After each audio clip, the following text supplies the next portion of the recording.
Hey, what's up everybody? Josh Bennett here. In this video, we're going to talk about something that is super exciting and everybody loves, and that is life insurance. But we're going to focus explicitly on life insurance as it applies to your life insurance through work and whether you should have life insurance outside of work.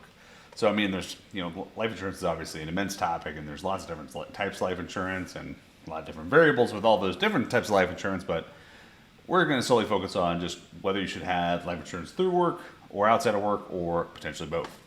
So first off, let's take a look at life insurance through work and how it works. So basically most employers, I won't say most, a lot of employers will provide some sort of life insurance option through work. So you'll have sort of the basic life insurance, and a lot of times you'll have supplemental life insurance. So basic is usually some iteration of your salary. So it could be like one-time salary is what you'll get for life insurance. So not bad in terms of having life insurance just through work. It's usually pretty low cost. So it's one of those benefits that really 9 times out of 10 makes sense to just sign up for, because it may be like $5 a month, which you're not going to get life insurance that cheap sort of outside of work. So getting the basic life insurance is usually sort of a no-brainer. Obviously not for everybody, but again, 9 times out of 10 is a no-brainer. Supplemental life insurance is basically an additional policy that you can get on top of your basic policy. It can range pretty drastically in terms of what is available in terms of supplemental. It can also be an addition, like adding a spouse. Instead of just like insuring yourself, you can insure a spouse. So it gives you a little bit more flexibility in terms of what life insurance options are available. So one thing to consider with supplemental insurance is, what's the cost? Is it expensive? What's it cover, etc. So just to kind of give you, before we dive too much more into the weeds in terms of just the differences between life insurance, one thing to understand, and this is where this will play a big part of why it could be a good idea to get life insurance outside of work as well, is thinking through what are you insuring. So first off, what is the point of life insurance? So life insurance is obviously if you pass away, then your heirs, your loved ones, the people that are still alive, get money on because you passed away. So what are people typically insuring?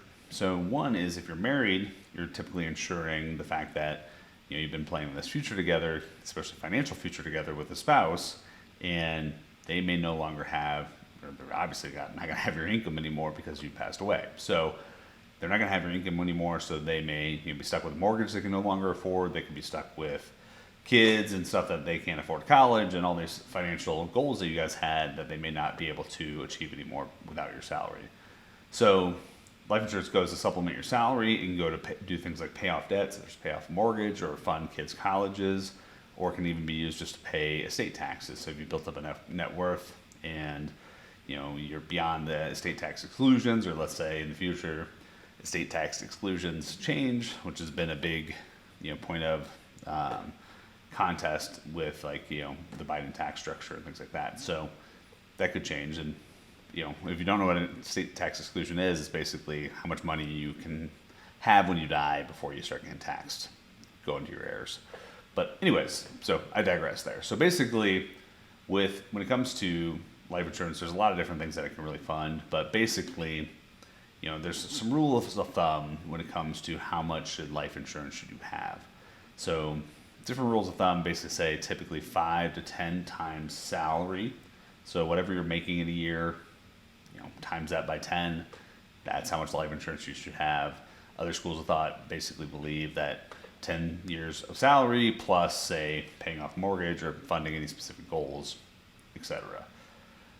I typically tend to be under the camp of a minimum 5-year salary, and then any major debts or major goals you want to accomplish. So for me, 5 times salary, then in addition, paying down a mortgage, so that way your spouse isn't left in the mortgage and kids' colleges are paid for.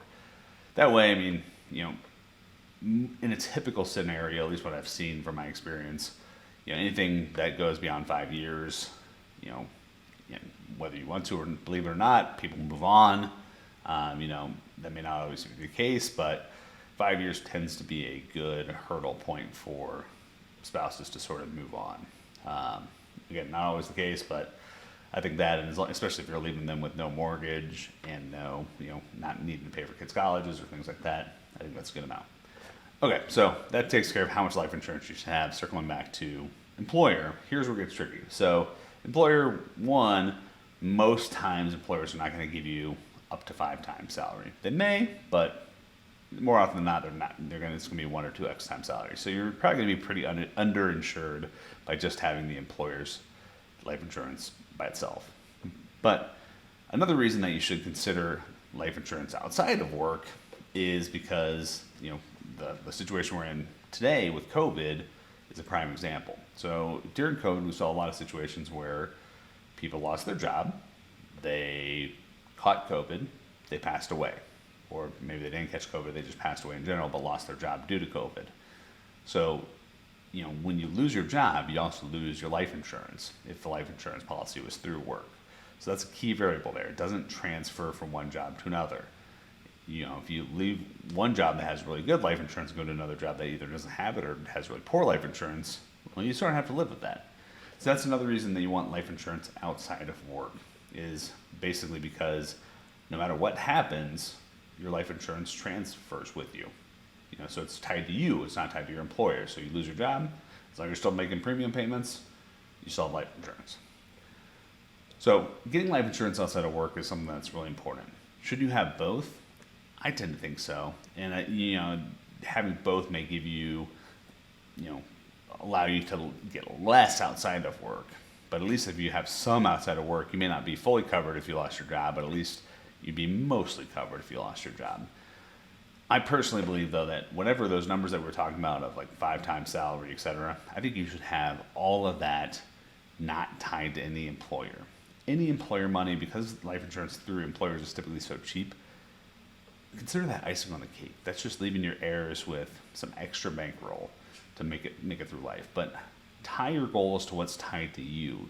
That way, no matter what happens, it's tied to you. As long as you, again, are paying for that insurance, obviously they're not going to give you the money if you don't pay for it, but as long as you're paying for that insurance, you can leave jobs, you can change jobs, whatever you choose to do or are forced to do is not going to have an effect on your family in a kind of worst case scenario. So at a bare minimum, you should explore something like term insurance. So I know I'm not going to get into the weeds too much on different types of life insurance, but term insurance is basically a type of life insurance that you can select, say, 30 years. As long as you're young and healthy, you pay your premium, you get locked in at a certain death benefit, so called $1 million. So for the next 10 years, I get $1 million if I pass away. Or for the next 30 years, I get $1 million if I pass away, as long as I pay my $50 a month. If I pay my $50 a month, for the next 30 years, if I pass away, my family gets $1 million. So that's how term insurance works. It can be 30 years, 25, 20, 10, etc. So we typically do this in like chunks of 5. So something like that's still going to be low cost. It's not going to be quite as low cost as your actual employer. But the nice thing is that, again, it's tied to you. It's not tied to your job. So regardless of what happens with your employment, you will always have this life insurance as long as you're paying for it. So long story short, at a bare minimum, you should, if you can't afford life insurance outside of work, definitely sign up for the life insurance through work, just so that way your heirs are left with something. If you can't afford it, next tier up would be having your employer life insurance plus, matching the gap, to get to your full goal with life insurance outside of work. Then, the optimal tier would be basically having all your goals covered outside of work through private insurance or through your own insurance policy, and then anything through work is just icing on the cake. So that's kind of the ideal scenario, but kind of work your way up depending on what's going on in your life. And then we're going to do more videos on kind of the different types of life insurance outside of work, so that way you can know which one's going to be the best option for you.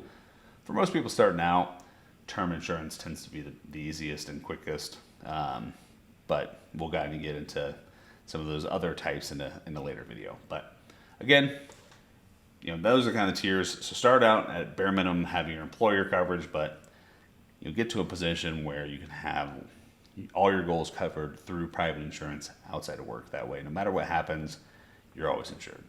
Hope you found this video valuable. Make sure you like and subscribe if you got value out of it, and pay attention to our upcoming videos. Cheers.